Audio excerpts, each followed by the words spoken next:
You're listening to Pink Lady Presents, only on LA Talk Radio.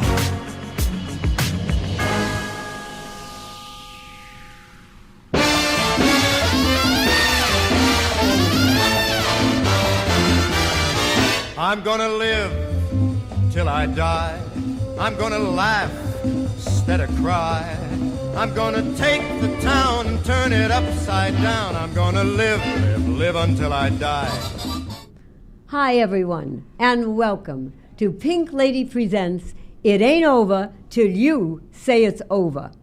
I am so excited to be here every week with every one of you. I say to somebody, I love this, take life one day at a time. For life is 10% what you make it, and 90% how and where you take it. I have to tell you, my life has been a wonderful, absolute great merry-go-round. Some people will say it's a roller coaster. I like merry-go-round better. You can do what I did, and I mean reinvent yourself at any age you want. I happen to do it at 70. So, just to show you an idea, Los Angeles Family Magazine came out with this picture of me when I was 70, which is 15 3/4 years ago. And I had just won a contest, Ms. Senior, LA County. And that began my whole new career of reinventing myself into the entertainment field. The entertainment field is a fascinating field.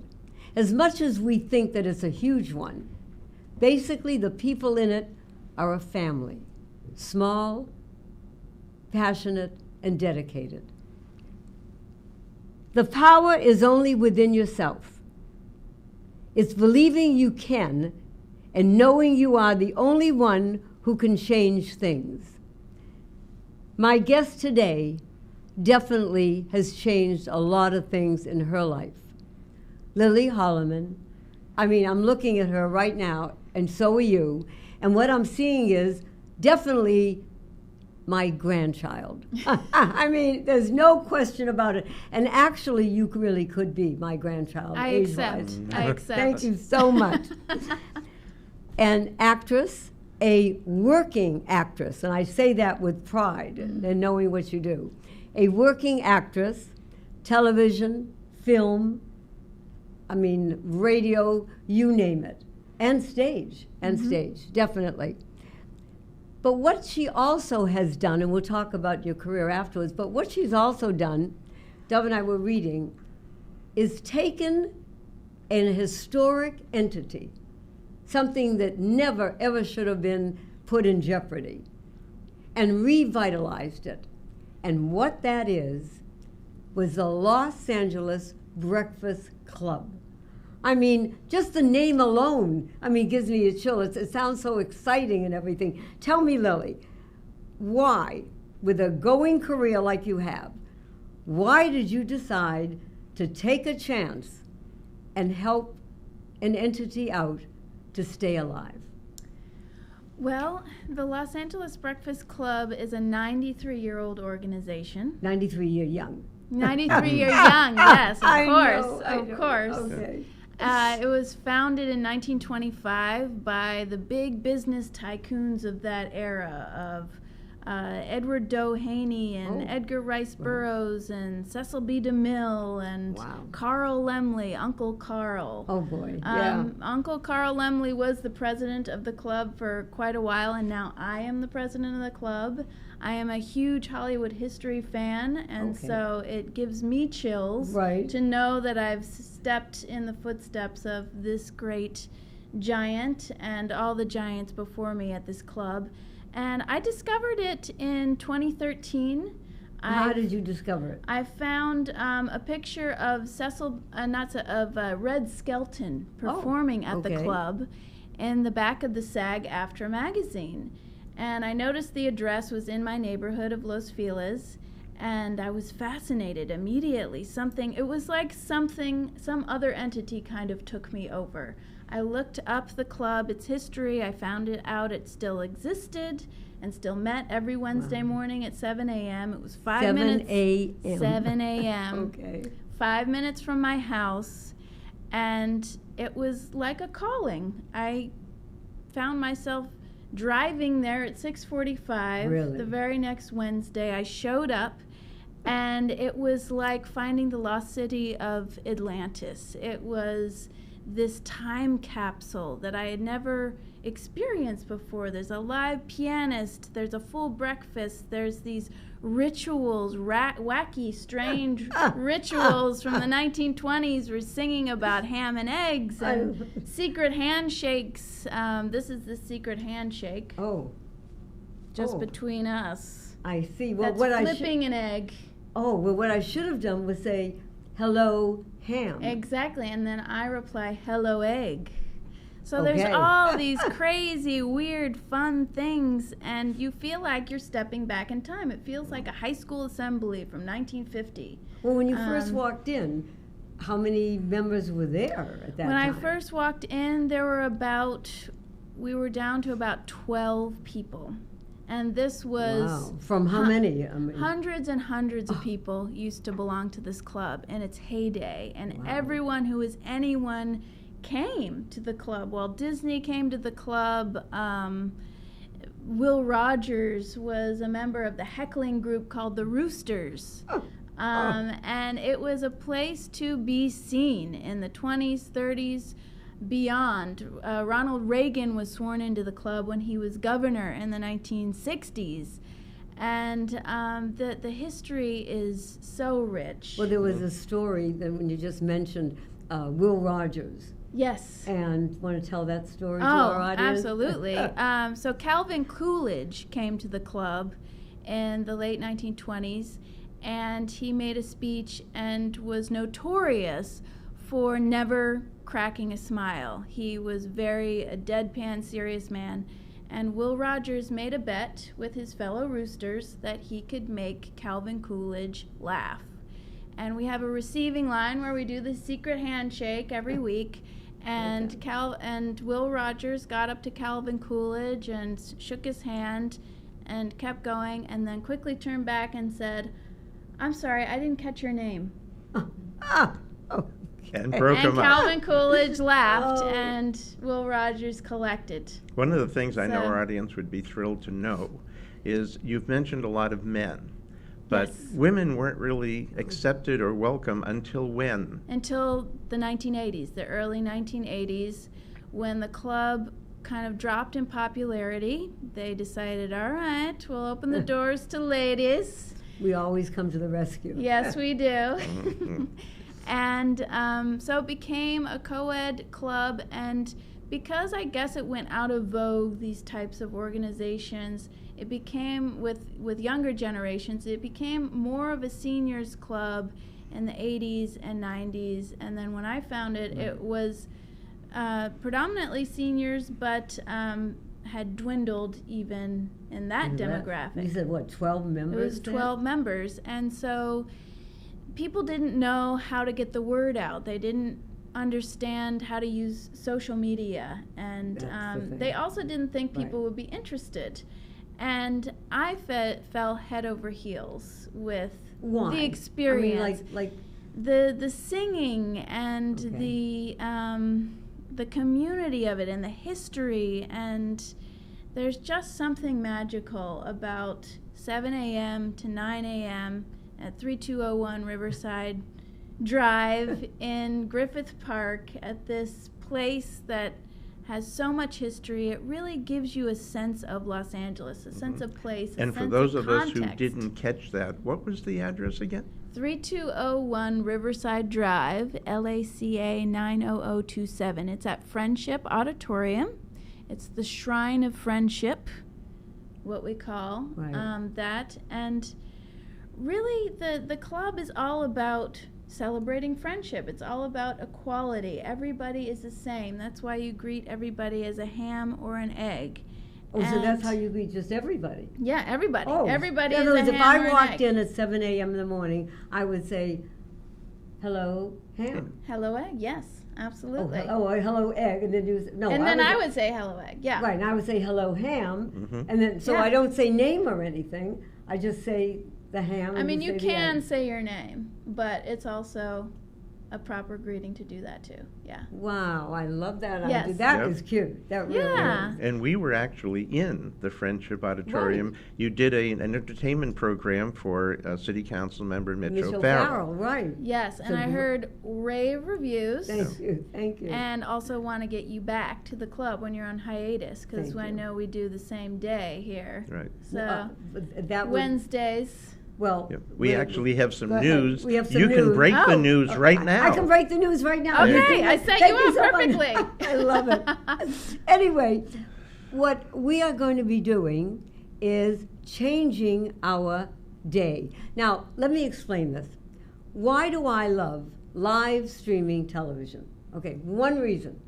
Because anyone in the world, number one, can see us at any time, any hour of the day, any day of the week. Once you do it, if I want to go home and see something that you're in, that's say that you're live streaming, and I'm busy on a Tuesday or a Wednesday when you've done it, I can do it on Thursday or Thursday night. I know, to me, the essence of being able to just turn it on anytime is fabulous. So we're going to be doing it on Sundays at 5 p.m. Oh, that's perfect. Which is a great day, which would help everybody. Right. I mean, you poor thing. She had a breakfast this morning because today is Wednesday. At what time did you get there? We got there at 6:45.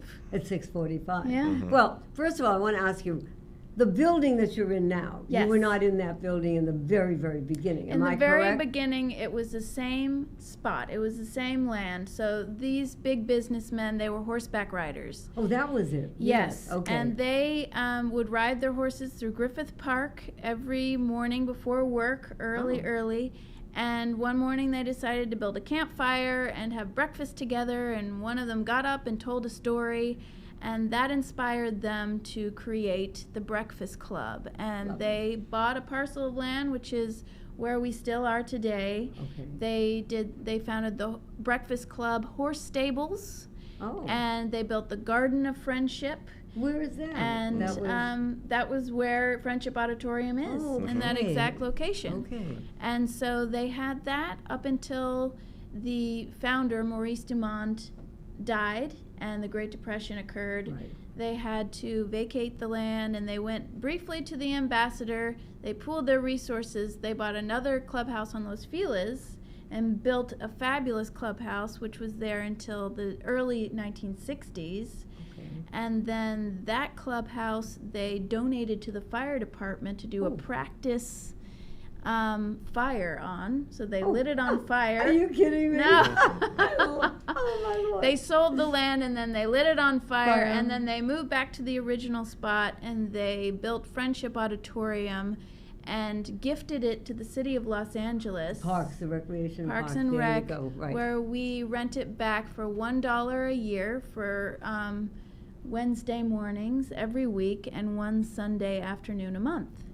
Oh my goodness. And we know So- Mitchell Farrell and his staff are tremendous supporters of what Oh you're doing. yes, They love yes, it. absolutely. They're always telling the world, you must find out more about the LA Breakfast Club. It's because it's magical. Anyone really who is, goes knows that you need to experience it at least once, even Okay. if you're not a morning person. Well, number one, I'm going to ask you a couple of little things here. yeah. First of all, since I'm such a big eater, okay, I'm what Yeah. they call a nibbler. And that's why I love big breakfast, because I can take a little bit of this, a little bit of that. What do you have for breakfast? It is a fabulous buffet That's what I heard. That's what spread. I heard. We have pastries, juice, we have eggs, bacon, sausage, hash browns.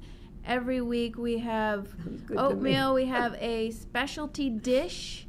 Oh, what is of- that? What do you mean a It specialty can be, some weeks it's pancakes, quiche, Oh. What was this morning? This What did morning you do? we had ham and egg biscuits. Okay. Oh, okay. Yeah. And how many people attended today's breakfast? Today we had 50 people. Okay. And if somebody were interested, how do they reach you? Yeah, how What can is the someone visit the website? club? What do they do in order to walk through that door? Well, they can email the club at labc1925@gmail.com. Let me know when you want to come to have breakfast. And if you've seen this show, let me know that you saw this show and you want to come, and I will give you your first breakfast for $5. Wow. Great.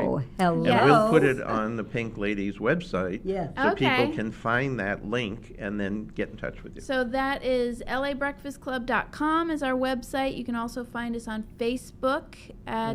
You can please like us and follow our events. We have fabulous speakers. Mitch O'Farrell came Right. to speak this Now, who did morning. you, this morning you This had Mitch? morning Right.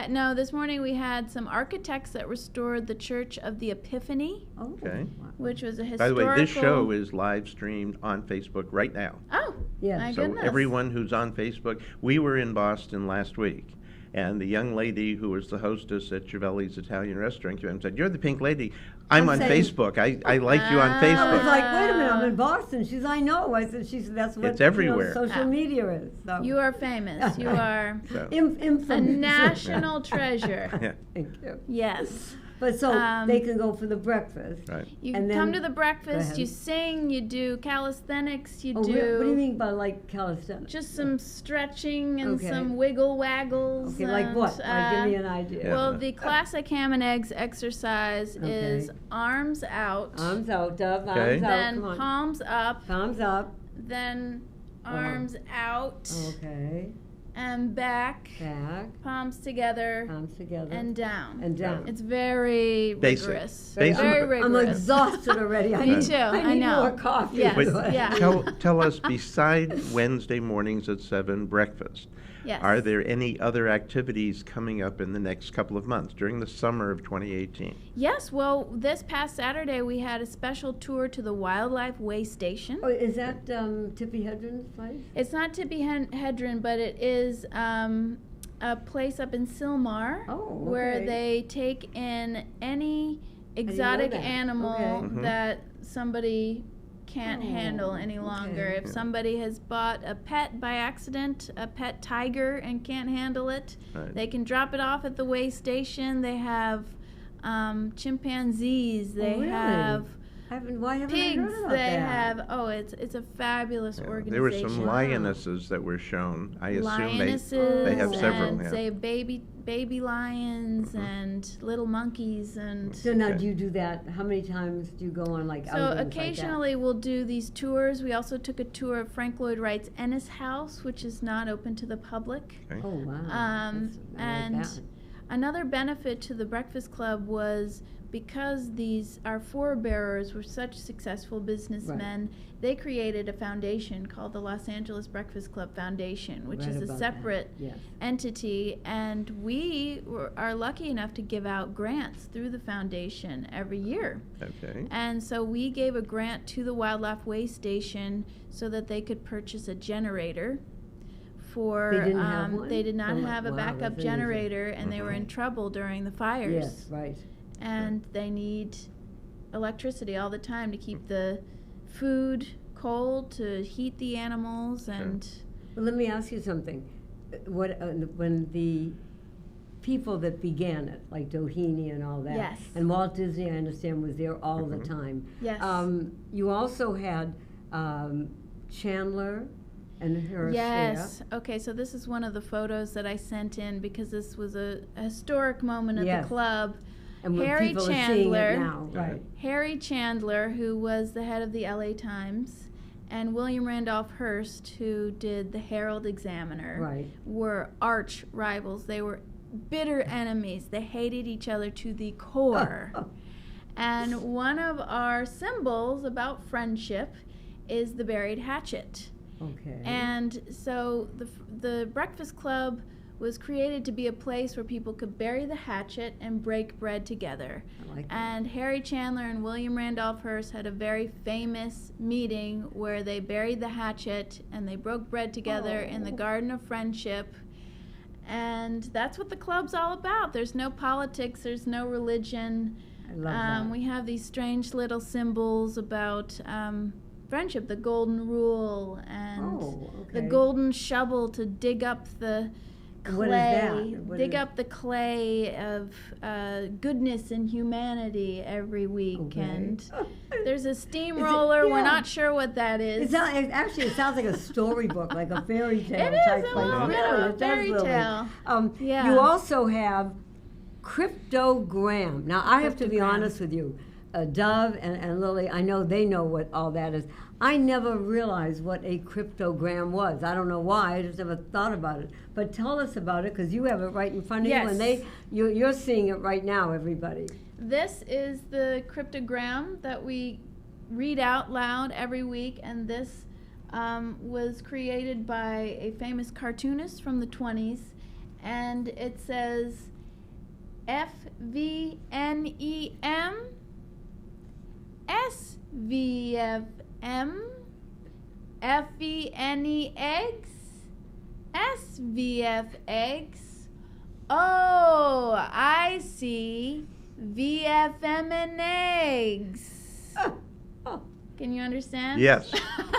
Yes. It's Wait a minute. all about ham and eggs. I gotta tell you a love cute ham story. and eggs. We're sitting around having coffee yesterday, and we're looking at your cryptogram, and Dove said, wait a minute, I'm going back to how old were you when you first started this? 6. 6. And he says, I'm going to make one. I said, okay, and he did it. Okay. Yeah, this is actually not one I created, but one that we had in elementary school back in Boston.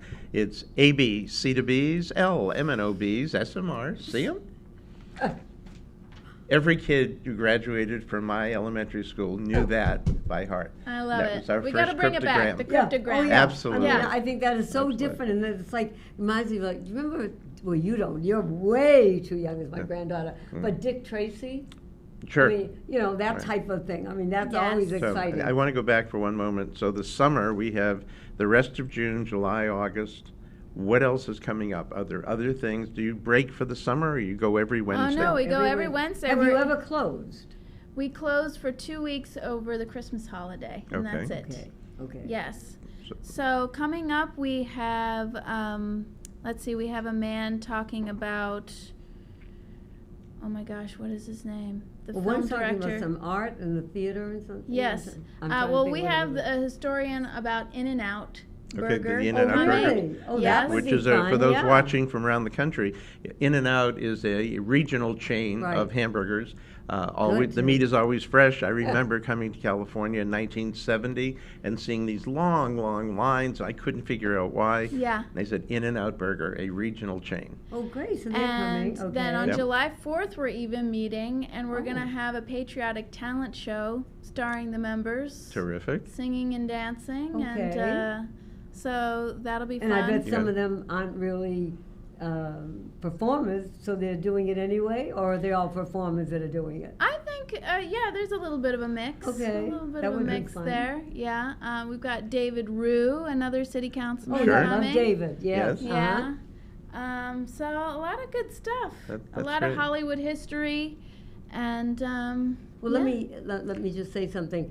You had in the beginning a fee, and I was looking at it in the very beginning. It was like, and back in those days, that kind of shocked me a little bit. Oh, yeah. It was $500 a year. In 1925. Yeah, and now that 500 in 1925 was like what, maybe A lot 4,000 or of money. 5,000 A lot of today, money. literally. Yeah. Yeah. So now, though, ladies and gentlemen watching this program, A special from a Pink Lady special, Presents. a special, okay, $100 a year Yes. membership. Am I Yes, correct? You're correct. And what does that get me? And I love it. Well, guests pay $15 for a breakfast, and when you become a member, it goes down to $10 every week. You get access to these exclusive tours. You get fellowship and friendship, and Well, I have to tell you, I Priceless, feel it is priceless. priceless, and I feel like I've known you forever, dear Oh, heart. I know. And I have we to tell everyone now that you have to understand who I'm sitting with here. I'm sitting with a working actress, someone who's been there, done everything. I want to just tell them about your latest endeavor, which I think you're very excited about, and I know I am too, is called Lady Killers. The Lady which Killers, you're a yes. co-producer. Yes. And that's something that you haven't done before. That am I was my correct? first producing effort, yeah. And then if someone would like to see you, Home to Roost is coming up? Oh, that one, maybe. Okay. But okay. what's coming out is called Funny Story, Oh, okay. and that's a good one. And also the, what is it called? It's a dystopian, The Thinning Ooh. 2. It's Ooh. very big with the kids on the YouTube. Mm-hmm. The Thinning Okay. is one of those teen dystopian movies. And you have to explain that to me because I don't know what that means. So it's a futuristic world where to deal with overpopulation, they take a Oh. test. And if they fail the standardized test, Then they they get are- axed. Ouch! Okay. So, wow, I gotta yes. see that. And when is that coming out? So that should be coming out at the end, towards the end of the year, as well as Funny Story and The Lady Killers. I'm excited about. Will be premiering in the fall, and I produced that, and am Congratulations. also an actor in that. I love it. I So, love it. Now, did you yes. always want to act? Always, Always. always. And how young were you when you first started? I can't even remember. I remember when I was about 7, I was going to put on a Christmas pageant for my family, and I was stretching as if I was in a Broadway audition in my parents' room, and I turned to the invisible person next to me and I said, "So, how long you been in the business?" I love it. Oh, that's adorable. Yeah, That's a great so- story. I mean, well, first of all, I am excited. Los Angeles Breakfast Club should be your destination, everyone that's out there in the audience today watching us, because to me it sounds like history, it sounds like a fun place, entertaining. I mean, it's just all that in one. Plus, now, are you there all the time? I mean, No, it's just every Wednesday morning for the no, most but what I meant part. is every Wednesday. Are you Oh, I'm there. Yeah, you can Oh, meet me. And one thing I please. do want to add, because this is your topic, this is your issue, is the age diversity that we have there. Our Love it. oldest member is in their 90s, and our youngest is 25. Great. And that's so Great, important to that's me. right. I grew up every weekend at my grandmother's house. Oh. I love the older generation. I think it's so important to blend Well, I think- everyone, right. to integrate it. Sure. And, One of the things I want to mention to our viewing audience is we know that this show is live stream, and we know that we have people in Boston, in St. Louis, in Naples, Florida, all over the country. So for those who are in Southern California, you can very easily get to the LA Breakfast Club. But for those of you who may be planning a visit to this area, if they get in touch with Lily Holloman a week or 2 or 3 before, then you have the opportunity to be a guest at a true landmark historic organization and meet some magnificent people in a place where many magnificent people have met. And we encourage you to do that, and there are, from time to time, you will see the Pink Lady and Chaplain Dove, and we'll say welcome to our city. Well, what I'm Even gonna the say day is- before you right. can Well, what I'm going to contact say me. is, hello, Ham. There you Hello, go. Egg. And there we go. Thank you so much, Lily. Thank You're just, you. you're precious, You're precious. spectacular. We will be right back.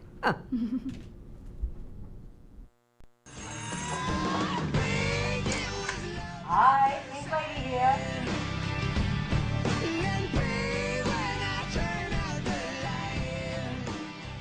At 76 years young, Jackie Goldberg is known to many as the Pink Lady. Actually, it started 40 years ago. I was a sales rep, and I was walking down the hallway one day, and someone yelled, "Hey, Pink Lady!" And my husband, who was a marketing genius, said, "Do you want to be known in our business? You are now the Pink Lady." What started as a marketing gimmick quickly grew into a way of life. Her home is painted in a cotton candy color, and each room is adorned in various shades of pink. Her closets burst of pink right down to the shoes, specially dyed just for her. it's such an uplifting, loving color that to me, when I put it on in the day, 6 o'clock in the morning, wow, I feel good. This energetic, proud grandmother has always had a zest for life and has reinvented herself once again, taking up acting, starting her own magazine, and inspiring seniors to do the same with her Get Up, Get Out, and Get a Life seminar. And my philosophy of life is to think pink, is to feel the aura and the energy that a color can give you in looking through life through rose-colored glasses. For SoCal News, I'm Jessica Rosales.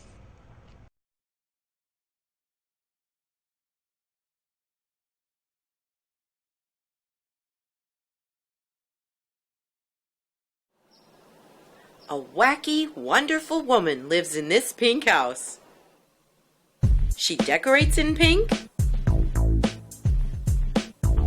She dresses in pink. And she thinks pink.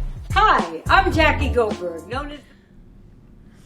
We are back, and I am really excited. I get excited and I get really excited over here because today I have my adopted daughter with us, okay? Life is a journey, but before I'm going to begin that, I want to thank everybody out there for sending your emails in to us, and we have a winner. And the winner is A. Beckens from El Cerrito. And Mr. Beckens, guess what you're getting? You are getting a really gorgeous painting from Chow Yun, a famous Chinese painter. And it's, he wrote a poster of freedom. There it is. The original painting hangs in the White House. Yes. And this is signed by the artist. So we'll be sending this out to you later today or tomorrow morning. So please, everyone, email us, giving us your comments, telling us maybe you'd like to be on the show and why. And we pick one of your emails every week. And then you know what we do with that? What? We get a prize. Like Chow Yun or my book, Get Up, Get Out, and Get a Life. I want that one. I know. I am today, I have a friend here.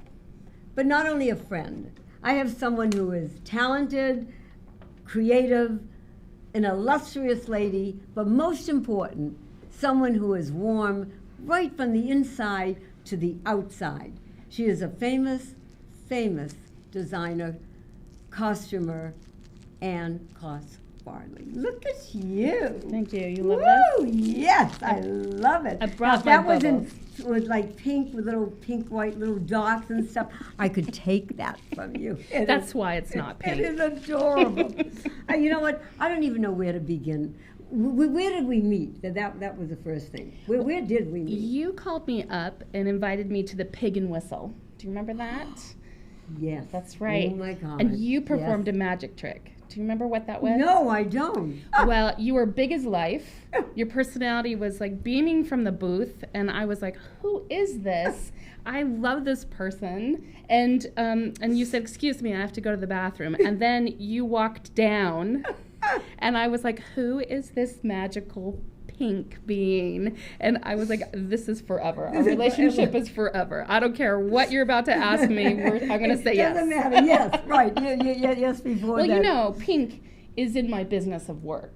Well, You yes. know, and the color pink is universal love. I'm sure you know that. I do right? know that. And I also saw a really cute video of you the other night. And on it, there is Anne live, radiating, full of piss and vinegar. I mean, fabulous. I can say that. Yeah. Live It's streaming. live Sure, streaming. You can say I anything. can say that. With pink hair. That's right. Oh, my Lord. Let me tell you, it was adorable. Well, it was right Actually, after it I was met adorable. you. That's it. I woke up one day and I had pink hair. You infected me.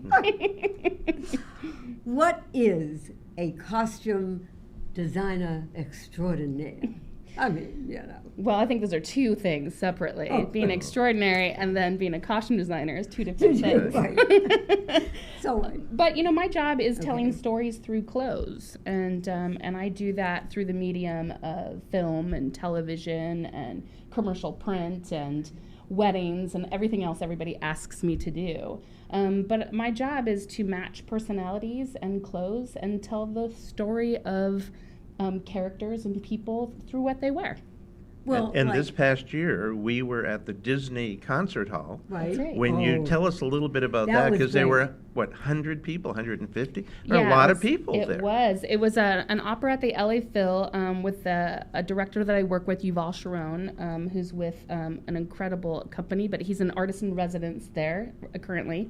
And we did a giant opera from, it was the adaptation of the Trip to the Moon Right, movie. right, Mm-hmm. right. And on stage, it was huge. It was huge. Oh, it I was had, great. you know, You had endless amounts of little kids. kids as well. That's I mean, right. It was like fabulous. It was the LA Children's Chorus and Right. a couple of Hoover School and a couple of other schools got together and did this opera, and it was beautiful. It was really For incredible. those of our viewers that are not from Southern California, the Disney Concert Hall is very much like in Boston. There's Symphony Hall, Right. and there's Carnegie Hall, and we have our own that was as a result of the Disney family honoring Walt Disney's memory. That's right. It's an amazing state-of-the-art concert facility. It is, and like a lot of cities now, Right. your Yeah. orchestras are also supporting opera, and that's important to talk about because opera is struggling to survive Yes. and reinvent themselves and how they're approaching, our Well, they're younger becoming, ears. they're becoming modern. They're becoming Right. real. That's right. Because years ago, when you saw an opera, it was like, what are they saying? What are they doing? I mean, we didn't get it. Well, back then, opera was also a church for others Yes. who did not attend church, so that you could have an emotional experience together in a room with people. And the words and the music in combination could give you the opportunity to decide for yourself what the story is to you. Right? But it was a great production, and you did a fabulous thank you. job. How did you become a costumer? I mean, you were an actress. I was. Yeah. I came to LA to be an actor, even though I have to say that I've been sewing my whole life. It's a skill my mother gave me when I was 7. And I actually would make all the clothes for myself and my sisters at home. So Oh, really? I I'm didn't know number that. 9 of Okay. 14, and I have 8 sisters, and we didn't have a lot of money. So Okay. I became very acquainted with the thrift stores in town, and back then I could afford, a blazer and 2 pairs of pants for less than $3. Oh, And I could take them apart and put them back together. and that's what you did. And that's what I did. And so I wanted to have my own individuality and find my own story, lost in a family of 14. Wow. And that's basically what I do today. And but I found myself a costumer in Japan on tour. Tell us about that. That was Yeah, in the 90s, I actually met my husband on the plane on Keith, Valentine's Keith. Day. My Drop husband Dead Keith. gorgeous. Thank you. I think so. Really And we went as dance partners and directors on a show. Because he was an actor. He and was. is an actor. He is. Yep. He is.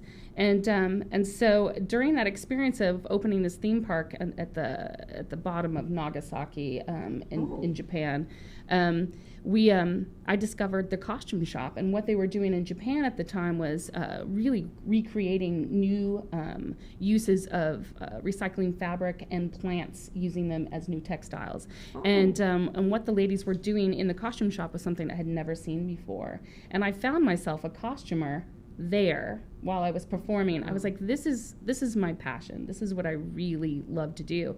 I also, not speaking the language very well, was able to communicate with them through craft. Right. And that's when I realized that's the thing that's effortless for me. Totally. As much as I love performing, I love singing, I feel like my history... Because you're so shy. I'm so shy. I get it. I get it.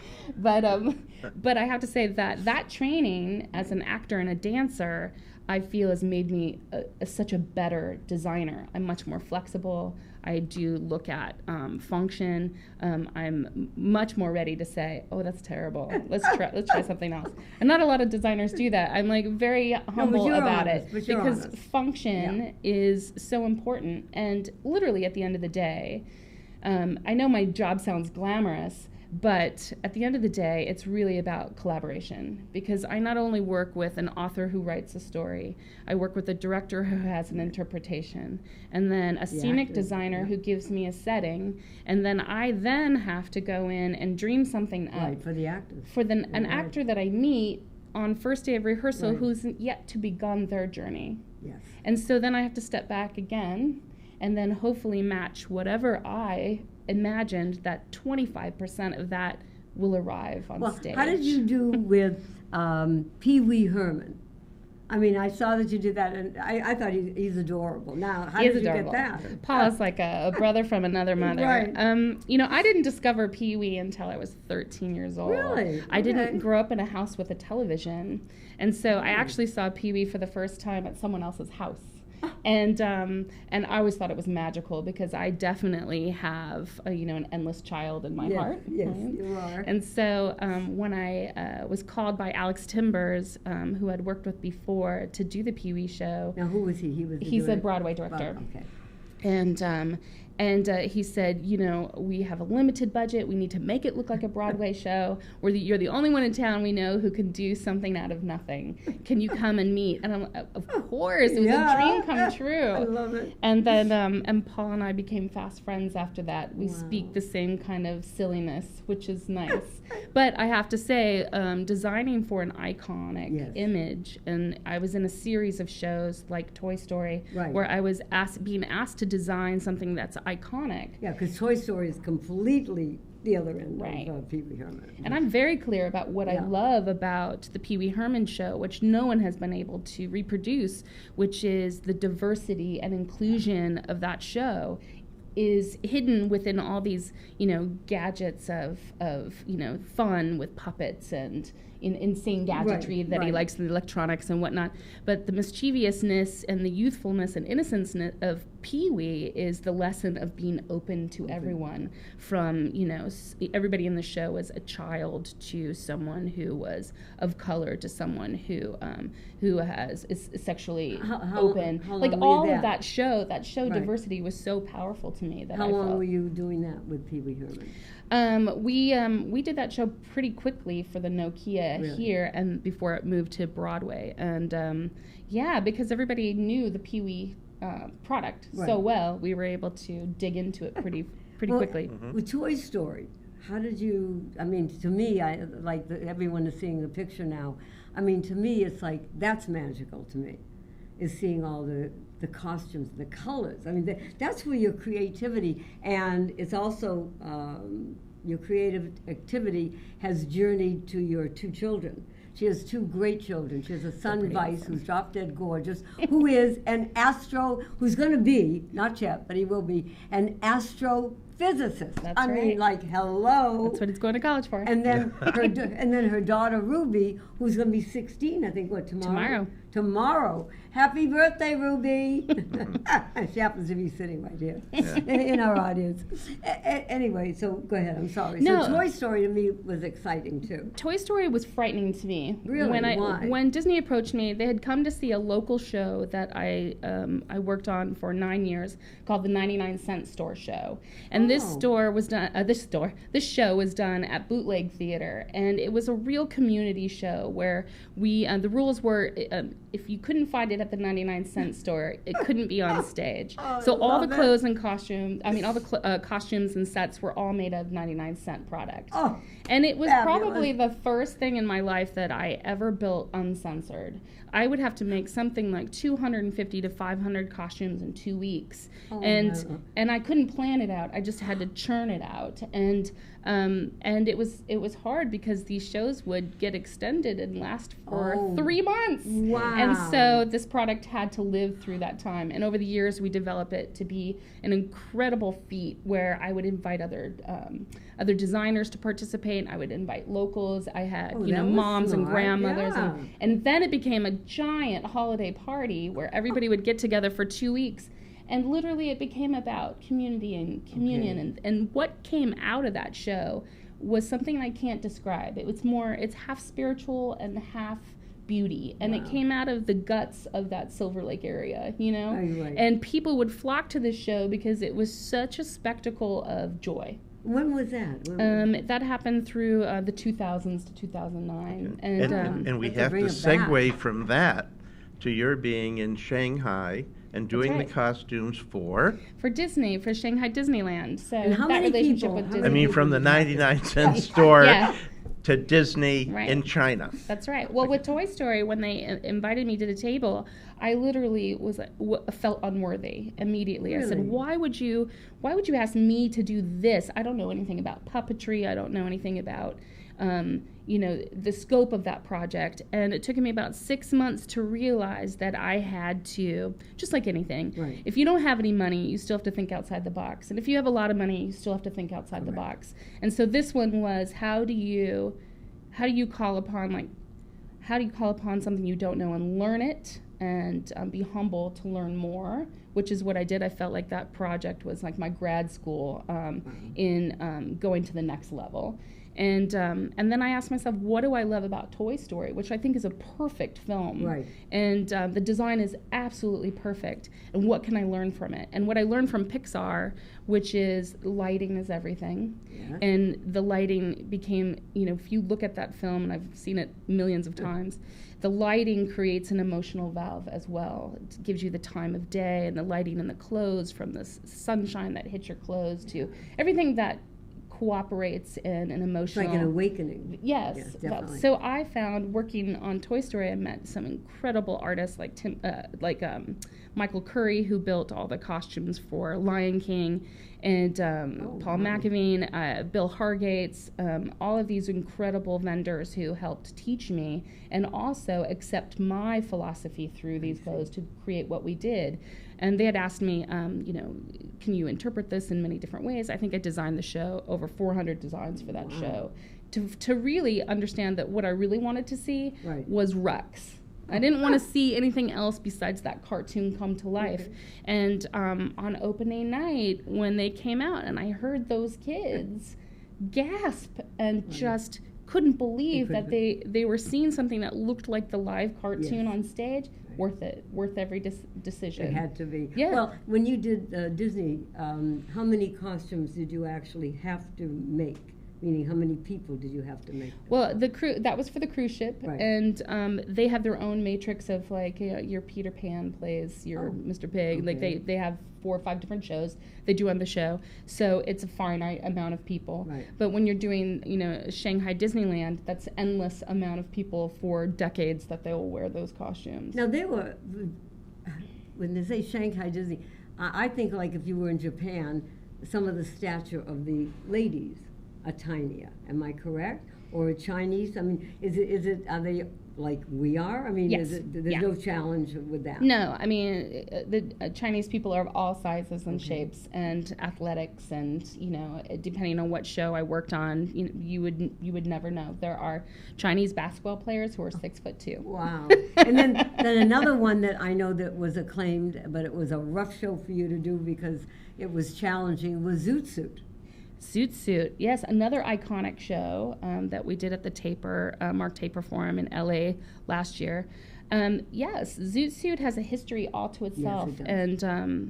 And again, my job is part being a history buff. I have to do a lot of reading. I didn't realize that. Zoot Suit is all about the history of Hispanics in LA in a certain culture of people who express themselves through these clothes. Right.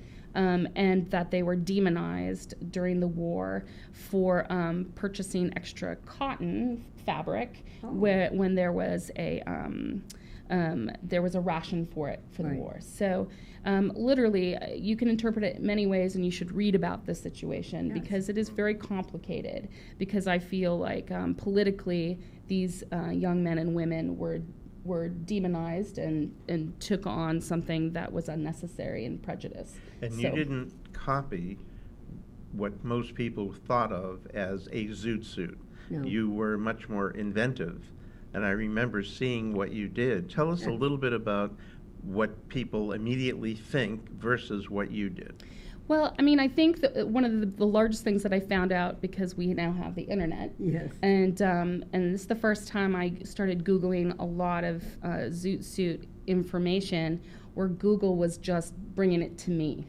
And that was just like, whoa, that's, my partner Google now in research. And I think what we know now is when Zoot Suit first happened, it was usually portrayed that these young adults were much older than they were. And what I found that these were children. I mean, they were dressed up to go to a dance with carnations, and they were young, super young. Some of these girls were, from 13, 15 years old. Wow. They were young. They were your kids going out to a dance when this all happened. I'm listening to everything that you've done and do. How do you navigate? I mean, you've got 2 children. You have a husband who was a working actor, and he's also a teacher of voiceover, Keith, and he is, as I said, really excellent.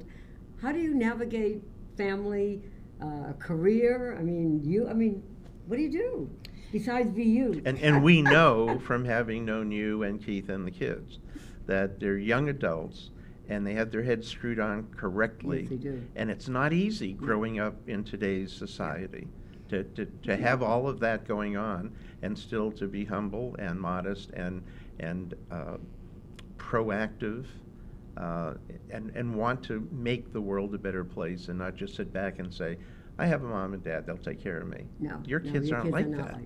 No, we're lucky that we're both in the arts, Yes. so we both understand our needs and where we're coming from. And I think when we decided to have kids, we both sat down and talked about the sacrifice we were willing to make, and that is things that we didn't need. We didn't have a lot of money when we first started, and both of us would trade off. And I remember with Vice, we would you go see a movie Saturday and I'll see it Sunday and we'll talk about it Monday. I love so that. couldn't afford daycare. We lived in a very small apartment for a really long time. And I remember friends coming over and they're like, oh, you live here? And we kept it really super small. But I have to say that once we moved from the apartment, we realized as a family we had a little Woody Allen experience where we had this very tight-knit family where what we gave each other was time and space and love. And it became all about that kitchen and being around each other all the time. And when we finally bought a house, no one went into the living room for months because it was too much space. Well, yeah. And I think what we realized in the end was that we got to travel a lot because we live small, and so we got to expose our kids to a lot. My favorite story is my friend is a director, and he said, I'd like you and the family to come to Cleveland to do Around the World in 80 Days, which is a wonderful adventure show. Right. And it was during the holidays, and he cast Keith as the lead and asked me to design. And he said, the kids will come into the room and help us, and help us, in the room. And it became such a bonding experience because the kids are from Southern California, and now they're in the snow, and then the lobby is filled with the holiday trees. Wow. And it was a really magical experience, and I'll never forget. Sitting at the dress rehearsal, last dress rehearsal, and the show is over, and I look over and both my kids are crying, and they said, look what we did. Look what we did together. This was amazing. And ever since then, I felt we bonded, and my kids never worried about what I was doing outside and what their dad was doing outside, and we'd come home and they'd say, how was tech? Oh yeah, right. And how was this? And then we began a dialogue, so there was no competing. Work wasn't competing with family life, and my kids are creative. I mean, one of the 99-cent store shows was so funny because Keith and I were both in it. The babysitter called sick, and we brought Ruby with us. Vice was sitting in the audience watching with a friend. I love it. And then halfway through the show, Keith looked at me and he said, oh, we're both on in this next number because we thought we figured it out. And I said, what? And he hands me the baby and he leaves.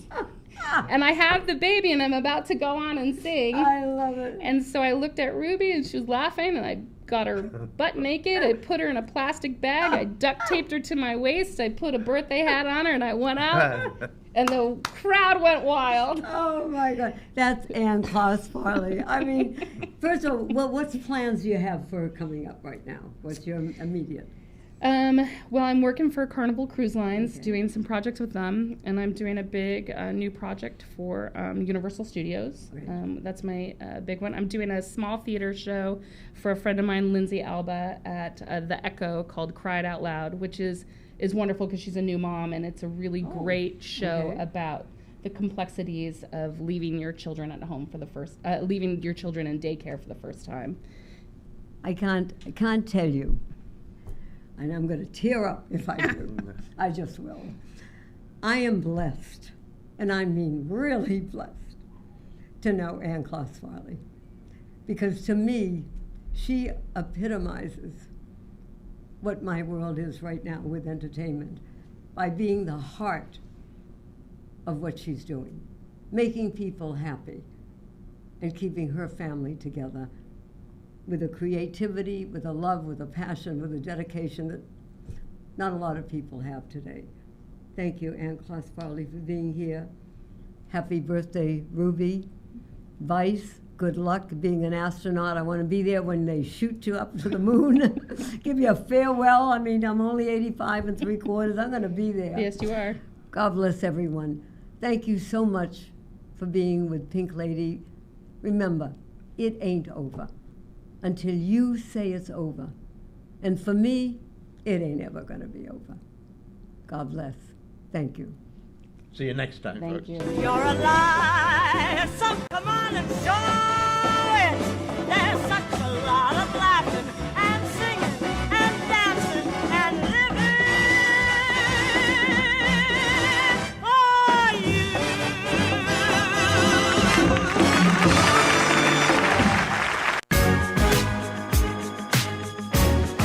you. You're listening to Pink Lady Presents, only on LA Talk Radio.